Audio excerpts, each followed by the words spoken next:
सबसे बड़ा पुण्य है सतगुरु का सत्संग। उससे सारे गुण मनुष्य के भीतर आ जाते हैं। दूसरों का हित करना भी महान पुण्य कहा गया है और दूसरों को कष्ट पहुंचाना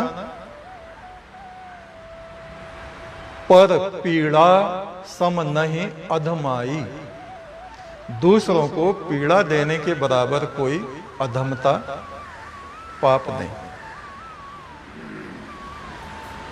ये शरीर हमें मिला है परमात्मा से मिलने के लिए।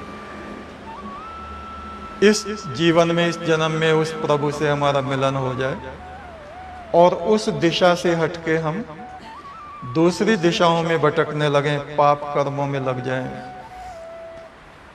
दूसरों को पीड़ा पहुंचाने में लग जाएं, दूसरों का उत्पीड़न करें।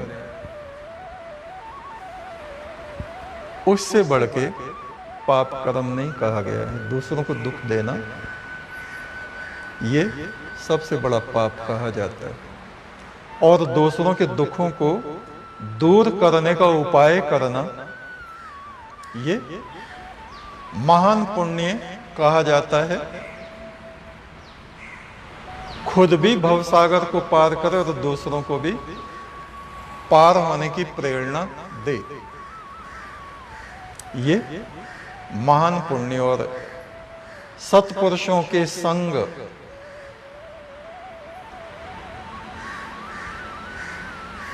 उस संग रह के परम ब्रह्म में रुचि।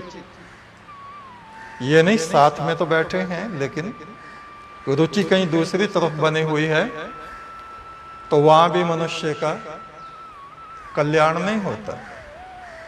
जहां उसका मन होता है वैसी ही उसके जीवन की गति हो जाती है। प्रथम भक्ति संतन कर संगा, दूजी रति मम कथा प्रसंगा। पहला कल्याण का मार्ग है संतों का संग, ऋषि मुनियों का संग, गुरु का सत्संग। एक सायत सोहबते बा औलिया, बेहतर अज सदसाल ताअत बेरिया। कोई हजारों साल तपस्या करे उससे भी बढ़कर यह है कि गुरु के चरणों में एक घड़ी 24 मिनट एकाग्र चित्त से, शुद्ध हृदय से बैठने का अवसर अगर मिलता है मनुष्य को तो उसमें उसको महान कल्याण की प्राप्ति होती है, ब्रह्म तत्व की प्राप्ति हो जाती है। ऐसा हमें समझना चाहिए।